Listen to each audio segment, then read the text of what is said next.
In at number 10, we have the Crystal Wyvern.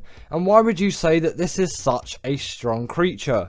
Well, I wouldn't say this is going to be the creature which is going to be like the most buff creature out there, but considering how easy this thing is to get, its strength is absolutely insane. So in terms of taming method to strength ratio, it has to be on this list. And yes, it is still a wyvern, so it is still going to pack a huge punch, and considering its tame method being one of the easiest in the game, it really does have to be put on this list, and no other creature can really fit the number 10 spot in my opinion. This just has everything which you could really need out of a wyvern, and especially with the blood crystal wyvern, you have yourself an even better version of the original creature which we all know and love. And this really is a creature which should be hugely celebrated across every Ark player's journey, and I really do think that everyone should tame one of these things at some point, as long as you do have Crystal Isles. And that shouldn't be too much of a stretch considering it is a free DLC map. And these things are just so good and so easy to tame with that passive taming method that they really cannot be discounted on this list. Again, because of their taming method being so easy. Even like a raptor tame is harder than this, and look at how much stronger this thing is than the raptor. Next up, we have the rock drake, and this creature really does pack a punch when it comes to all of that damage. This is an insane creature when it comes to any kind of damage. It really does pack a punch in the mobility department, of course, but also in the damage department as well. And considering its mobility, it really is something special which you can't celebrate with every Ark creature out there, as there are loads of really great strong tames that don't have great mobility, and that really should be counted. Obviously, in this list, they aren't going to be fully counted, as some of the creatures further along do not have great mobility, but they are definitely a lot stronger than that creature in terms of damage, apart from the creature in the number 1 slot, which you may think is a bit of a surprise, but I really think considering all of its abilities, it is 100% worthy of that spot, and no other creature is as strong in it in those scenarios, those certain scenarios, of course, which are actually a very fundamental part of the Ark game. But back to the rock drake, this thing also has a very nice and interesting taming method, albeit not the easiest, but I do like a good challenge when it comes to taming any kind of creature, as I feel a huge sense of achievement once I've tamed it. I don't just want the easiest tames. The Crystal Wyvern is obviously an exception. That thing is just absolute gold, and it really does seem like an absolute cheat to have one of those things, considering how easy they are to tame, and you know how like powerful they actually are.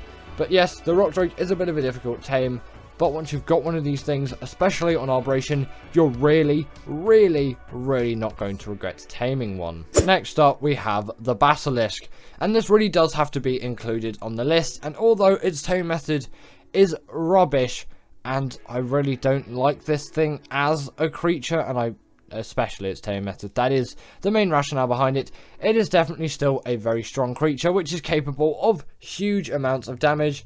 And if you do have the patience to tame one and the resources to gather it, which is rock drake eggs, wyvern eggs work as well, and you can use magmasaur eggs too. You'll probably be using rock drake eggs considering most people tame this thing on Operation. Then you're definitely going to enjoy this creature, as it has a wealth of abilities like going into the ground, dealing torpor with its second ability, but also just dealing loads and loads of damage with its bite. And this creature really is built to pack a punch when it comes to the damage department, so it obviously very much makes sense why this creature is on the list. In at number 7, we have the Thyla, and this creature is one of those creatures which you have to put on any strongest tames list. It really can't be discounted from this role. It has such a wealth of abilities, it is absolutely insane. Namely that this thing can climb trees, walls and vertical surfaces, all of that kind of jazz, you know. And also on top of that, which is a little bit sad in terms of ASA, it is actually really rubbish at traversing terrain now, because the terrain is so buggy in its form that this thing just glitches everywhere. So maybe don't use this thing as much for all of that transport on ASA, as it really isn't doing too great at the moment, like some other creatures as well with that similar department, and we'll probably see that continuing on as other maps release and more creatures are added to the game, and then we'll see the true horror that is the ASA terrain system. But also, unlike many carnivores, this creature actually does have really great mobility and the bleed ability, which doesn't really make sense when you think about it, considering like it's literally ripping creatures apart with its teeth. But you know, this creature does deal the bleed ability, which is an insanely useful ability, which I personally think every carnivore should really have.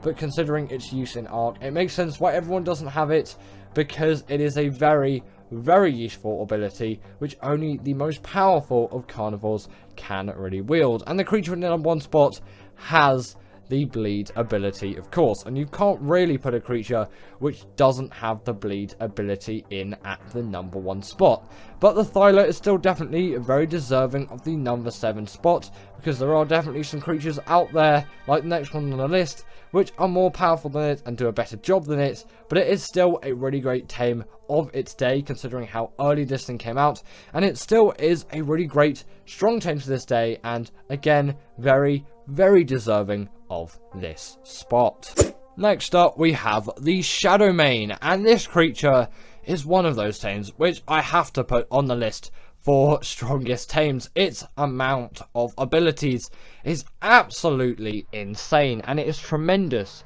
how many great abilities this creature has, and it really can't be discounted. Namely, it has a really great mobility, although I shouldn't really talk about that considering it is a strongest tames list. But in terms of its damage, it does have that pack buff. I'm not sure if it has the bleed ability, but it can charge up its damage over time, which isn't actually a very long period. After it deals enough damage, it can charge up its attack and deal insane amounts of damage, and these are really great creatures to use for bosses.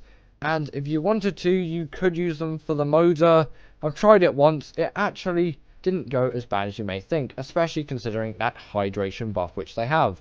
And they're really great swimmers as well, which definitely does play to their advantage in mobility. But in terms of damage, these things really do pack a punch and are great creatures for bosses if you just want to give them a shot. In at the #5 spot, we have the Giga, and it really wouldn't be a strongest Ark tames list without this creature being here. It is just one of those tames which has to be put on this list for obvious reasons. It is a big, hunking carnivore capable of so much stuff, and especially in the damage department. This is one of the highest damage dealing dinos in the game. Its base damage once tamed is absolutely insane, and when wild is even more insane, because these things do significantly debuff when tamed, which doesn't really make sense, but considering the time when it came out, it kind of had to be done, as then it would have been way too OP for this job.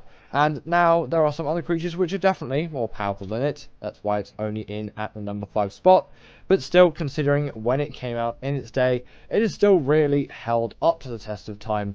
And it is a great creature for dealing insane amounts of damage. And it really does pack a punch. Its only real downsides being its rubbish stamina, and also its not bleed ability, rage meter, which means it only really has a set amount of health, and leveling up its health isn't really going to do much, apart from obviously the percentage difference will change. Either way, its health is quite limited, as after a certain amount of health is gone, it will simply lose control.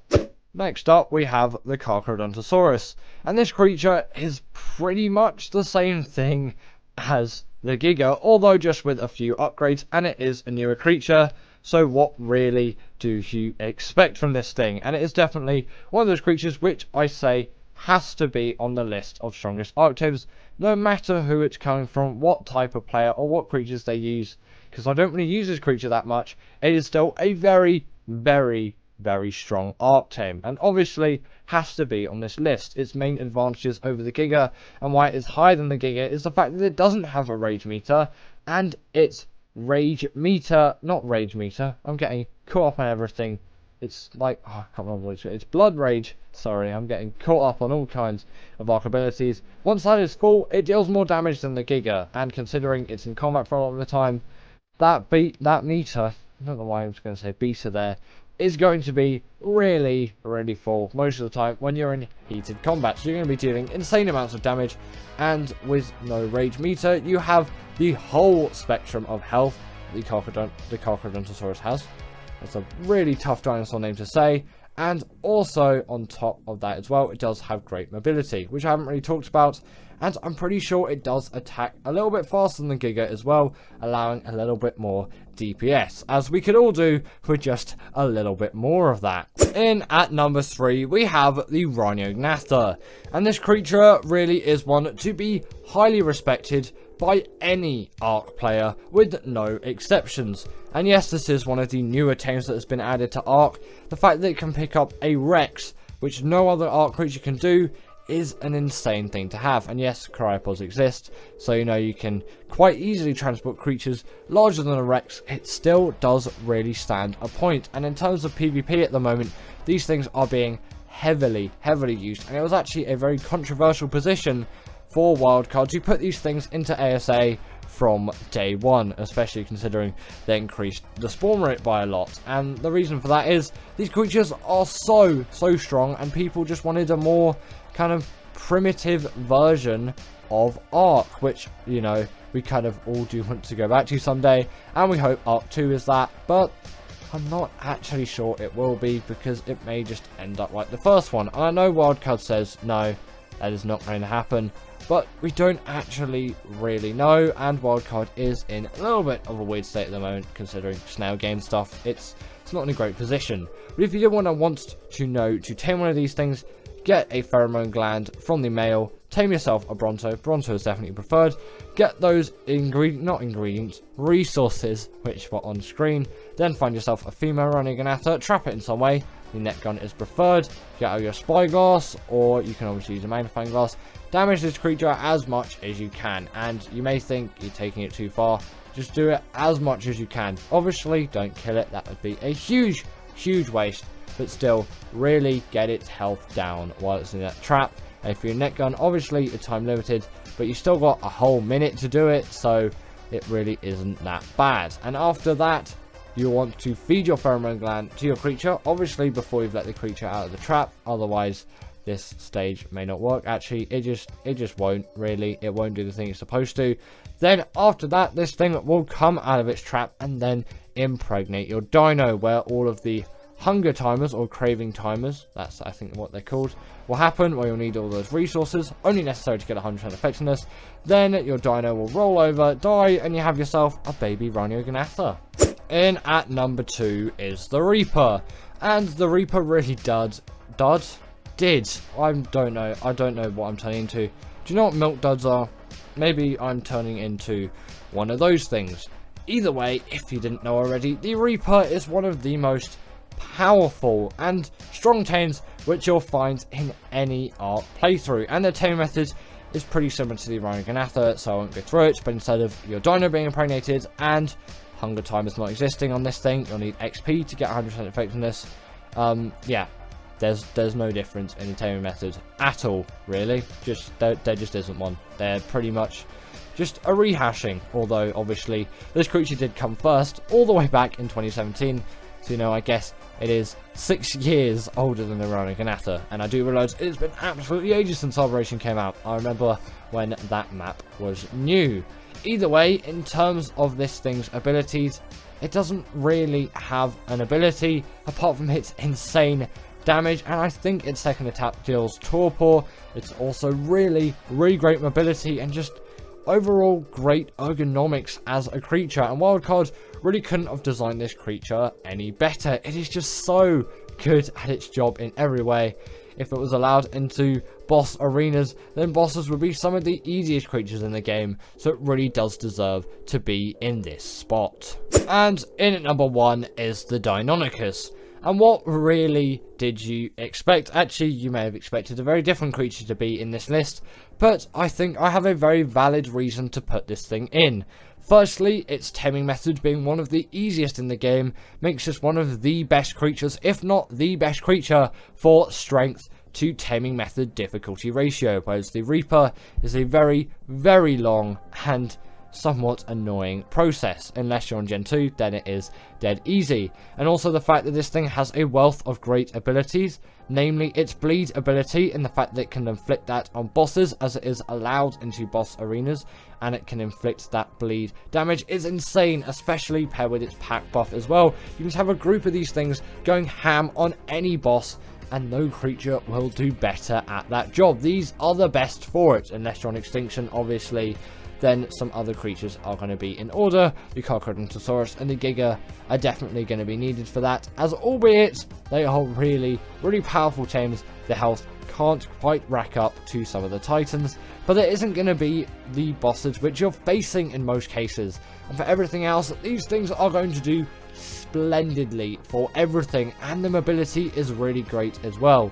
So if you do get into any trouble in a fight, you can quickly dash away with nice parkour skills, which, you know, isn't quite as elegant as some other Ark creatures, but still extremely useful. So I do urge you, if you get the chance, really, really do tame one of these things. And in my opinion, they're the strongest Ark creatures. In at number 10, we've got the Crystal Wyvern, and you could say just the regular Wyvern as well. It's just I kind of have a preference for Crystal Wyverns, so I'm just going to put them on the list instead of the normal Wyverns. But, you know, if you don't really like the Crystal Wyverns for whatever reason, then normal Wyverns it is.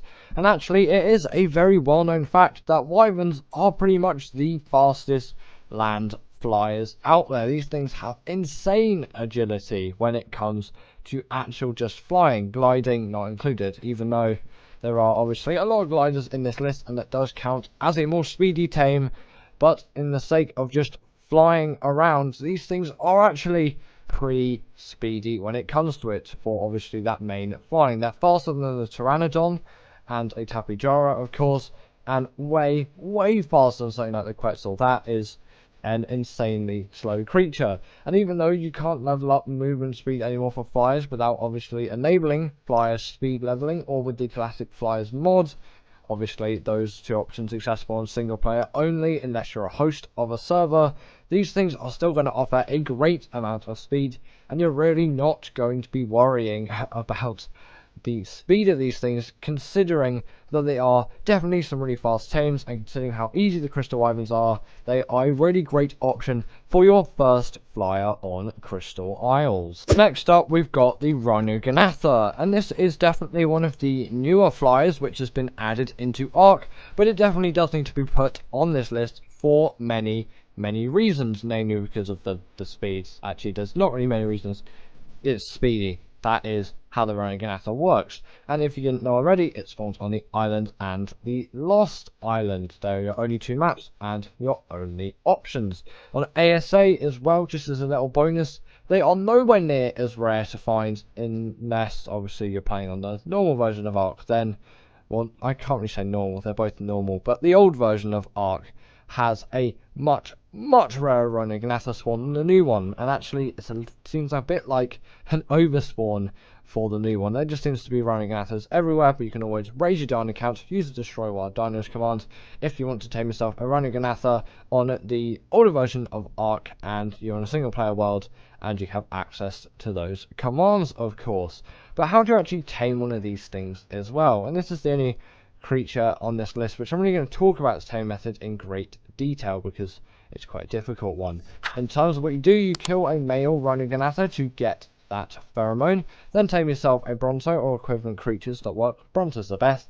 Get all those resources on screen, not necessary of course, only optional. You only need them if you want 100% effectiveness, and for these things I don't really think it matters all too much. Then you'll want to trap your Rhinogonatha and damage it as much as you can. Obviously, don't kill it, that would be absolutely awful and a huge waste of time in actually trapping the creature and just the creature itself, especially on the old version of Ark, considering how rare these things actually are on that version of the game. And you may need to give it some additional hits as well, because these things do actually heal ridiculously quick. then you want to feed that pheromone gland to whatever creature you're doing, and then this is the time when you want to get out all of those craving resources and have them ready in your inventory, as your creature is going to need them during the process, which is just about to happen after this, which is where your dino is impregnated by the Veronica. That's when the cravings will happen. Afterwards, it will roll over and your creature will die, which, you know, could be a little bit sad. Don't read the most important one. And then out comes a baby Veronica. Now, the Griffin is making an appearance on the list, and for good reason, mainly because of that gliding ability, being a prime choice for doing any kind of Wyvern Trench raids on Ragnarok, and other maps where these things spawn, which also Wyverns spawn on. And Valguero is no, I don't know actually. Valguero does have the Griffin Trench, but either way, especially on Ragnarok, I should have just stuck to that example, these creatures are very widely used for those Wyvern Trench runs, and for good reason, considering their insane gliding speed.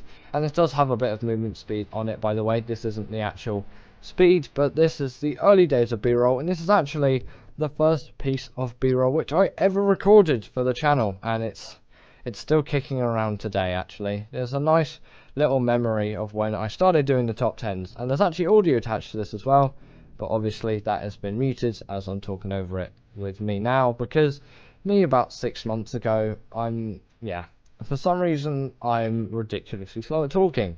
But also, on top of the Griffin's insane speed, don't know why that's so hard to say, these things are also really great at dealing damage as well. And that glide ability can also inflict damage onto the creatures as well. If you dive bomb them, I think that's what it's called. And you'll see it being used here. And it is actually a pretty useful tactic, and a very unpredictable one if you're going up some players in Ark, which, you know, may be somewhat predictable if people know the Griffin, but you can definitely be very sneaky with those glide attacks. And again, very, very great for doing any kind of Wyvern Trench runs. You can get quickly in there and quickly out with no trouble whatsoever. In at number 7, we have the Manigama. And this creature definitely does have to be put on the speedy tames list. And I think for this creature being a speedy tame, it definitely does make sense. Like, this creature can absolutely zip across the map, although it does have a slight kind of learning curve to it. So I'm not actually going to put it as high as maybe it could have ranked. And also, I don't know, I'm not really kind of into this creature as much as some of the other creatures, and I don't think that as useful of a speedy creature, which is why some creatures like the Gallimimus I'm just not going to put on this list, partly because there are definitely some faster creatures out there, but I don't really enjoy using them. And the Manigama is kind of one of those, and considering its bugginess as well, I don't think it is the fastest when you take everything into comparison, although it definitely is a very speedy tame and worthy of this list. You just might say the creature after it and the one after that is just a little bit slower than it, and maybe you could say that, but over longer distances those creatures are going to hold up a lot better than this thing. This is definitely more of a short burst distancing creature, but also with their freeze ability they are definitely very useful, not just for speed but also for freezing things, which is a surprisingly OP ability actually, considering how long these things freeze other creatures for. The only thing to watch out for is the bugs. Next up, we've got the Snow Owl, and this is one of the most revolutionary flyers out there in my opinion, and it is so widely used by every Ark player that has ever set eyes on one of these creatures, and I'm pretty sure they're available on Fjorda as well, not just on Extinction, so you can dig into these creatures even more if you are on any of those maps. Of course, Extinction and Fjorda I think are the only two maps where these things spawn. The reason why I'm mentioning that is Extinction is a paid DLC map and Fjorda is a free one, so it is a lot more accessible, and I know a lot of you down there who watch these videos do actually play Fjorda, so you know it kind of makes sense why I'd mention that. But obviously their main speed does come from that gliding ability, which is very similar to the Griffins, but it always just seems faster and with a lot more agility than the Griffin, and there's kind of a tier list to it, as the next creature is a glider, the next one after that as well is a glider, but with even more speed, and even the creature which is in at number 1 is a glider as well, so there's definitely something to be said for this method of travel. And as well, they do have a sort of heat seeking ability to spy out any people who might be trying to raid your base in a PvP scenario, or any creatures which may be missing in a PvE one. You also want to level up that stamina so you can heal these creatures up so quickly, as obviously that is something which is going to be essential in any kind of boss fight or battle, obviously, because you're going to want to heal up those creatures quickly and efficiently, and you can do it somewhat more efficiently than the Daedon, and especially on Extinction you can actually keep that creature alive, as the Daedon really isn't going to rack up against any of the Titans. But it's also useful if you're taming a creature and its health is really low.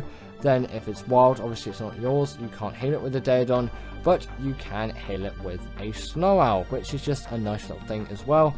And with their pellets on top of that too, these things can gather insane loot out of any kind of gacha, which is definitely something to be said, and something which is a very nice thing to have, which no other Ark creature can offer. And if you do have Extinction or Fjorda, definitely go for the Snow Owl. In at number 5 is the Desmodus, and this creature is yet again another glider along the glider tier list, as this one feels even more fast than the Snow Owl, and with even more agility and some nicer abilities to go on top of that as well. Although the speed is the main thing which we're going to be talking about here, again with that gliding ability, and the fact that the stamina drain is also very minimal as well. Like the Snow Owl, it definitely does benefit these creatures hugely, and I do really enjoy the speed which you can get out of a creature like this. And also the gliding doesn't seem too far off primitiveness, which is always a nice thing to have in Ark, because I don't particularly like all the techie creatures, although the creature in at number 2 is a kind of techie one, but still I kind of prefer the primitiveness of this creature and the kind of Nordicness of it as well, considering that Fjorda is a very Nordic map. It's a nice quality for this creature to have, and again with that glide ability you can get some serious speed out of these things. Next up we've got the Rock Drake, and yet again another glider, this time packing a lot of punch in terms of the damage department. You should really look at this thing. It deals so much damage in terms of actually, like, its damage to size ratio and damage to speed ratio is frankly stupid in terms of actually just how powerful this creature is. But it really does make it a very useful one, and although not the greatest on maps that aren't Arboration, it definitely has to be said to be a fast creature, and definitely one of the faster ones in the game, obviously being even above the top 5 in this list that we've got here today, which obviously mean it must be fast. I'm not giving you the best example here considering I'm in quite flat terrain, but the stamina drain is pretty low, so when these things are actually in some proper serious action, they can glide for a long while. And also on top of that, they can grab onto any kind of walls, and also they can kind of zoom onto walls as well, as long as they are close enough to them. And obviously when your HUD is enabled, which it isn't here just for the sake of the b-roll, you'll get a little crosshair on your screen when obviously you can grapple on to those rock faces. So it's not like you just have to spam click buttons and then as soon as you get close enough, there you go, you can now click on it, but you don't really know when you're close enough. No, it is quite obvious to tell because of that marker. Just for the sake of the b-roll, I've turned the HUD off, so obviously that isn't there, although it is pretty easy to judge with your eyes as well. Just, you know, a little bit of assistance is nice. And if you haven't already, definitely go and tame yourself the Rock Drake. You'll have an absolute blast with this thing. In at number 3 is the Bloodstalker, the living Spider-Man. This creature definitely is one when it comes to any form of agility, and it really can't be backed down for that skill, and it is one which actually hardly any other, if not any other, spider in Ark possesses, as the Aranio is one of the most downright useless creatures out there. But it is also really quick and agile on the surface of the water and under the water too, which can't be said to some other creatures on this list, and it definitely is one of the more versatile ones, being used for a wide range of things. And I actually use it mainly underwater, as it is a really viable underwater tame. But obviously with this really fast grappling, it makes it one of the fastest creatures out there, as it can really quickly zip between any kind of tool object, and it can't just grapple onto trees, it can grapple onto many other things as well. And the range of the limit on what it can grapple to is absolutely insane as well. It's not like you can only grapple onto things which are really close to you. It's probably at least maybe 50 to 100 meters, which is actually a substantial amount, and it could even be more than that. I haven't really measured any of it, and there is a huge benefit to this as well, as you get yourself a really great agile travel mount. But also on Gen 1 there are missions which you'll benefit from for having faster Blood Stalker flying skills, the alpha one of which I have done, as well as the gamma and the beta ones too. But the alpha one obviously does offer the most hexagons, and those are an extremely useful virtual resource on an already virtual game. But you know, doubly virtual, very useful on Gen 1. In at number 2 is the Astrodelphis, but also the Tropignathus. I'm just going to shoehorn them both in together, as they kind of move in the exact same way, although the Astrocetus is the kind of main one here. But Tropignathus I'm going to put as a little honorable mention, as it is an extremely fast tame as well, and you know, it didn't really make the list in terms of what the B-roll says, but I'm saying it also goes here too. They kind of go hand in hand with each other, as they use a fuel which adds to their saddle, and then they can travel at absolutely insane speeds across the map. And it really doesn't seem like it may be traveling this fast at this time, but considering that these things fly consistently and they only stop when they run out of fuel, it's insane over long distances, and it really is a very viable one. And considering with the Tropignathus it can gain speed as it points further down, it does have a huge benefit as well, and so can the Astrodelphis increase its speed as well. And on top of that, fire all kinds of lasers like the Tropignathus with all kinds of grenades, and these really are fighting machines of the air, and they have to be pretty much the fastest out there in the game, obviously only beaten by the creature in at number 1. But what actually is that creature? In at number 1 just had to be the Maywing. This creature is one of the fastest, if not the fastest creature in the game, and it kind of has to be, considering I'm putting it in at the number 1 spot. Sorry Syntac, the galley just simply doesn't make the cut. But either way, in terms of this thing, it is probably the most efficient glider out there, and with also the fact that its saddle is unlocked at level 19, it really does have something to be said that you can have this so early on in the game, and it is the best travel mount out there in my opinion, and actually the fastest travel mount really out there in my opinion. And you may be able to get a creature which can go faster for a short amount of time, but over long distances these creatures are going to be your biggest friend, with absolutely insane traveling speeds, obviously increasing as you shoot further down like the Tropignathus and the Astrodelphis. But I think this is even faster than all of those, and I really do credit its speed, especially considering the level it is unlocked at. And also it does act as a feeding trough as well, which is just a nice little ability to have. And actually it doesn't really do that bad on same elevation terrain, which some other gliders really do struggle with. And obviously it can gather berries too, which is just a nice little bonus, which I think we all really need to appreciate. So thank you to my wonderful patrons Ekaterina Puchkova, Karina Thorne, Dominic Masijewski and Ethan Tapia, who have all supported me through Patreon or through YouTube memberships. If you want to join this list, then go join Patreon or YouTube members, but thanks to all of these guys.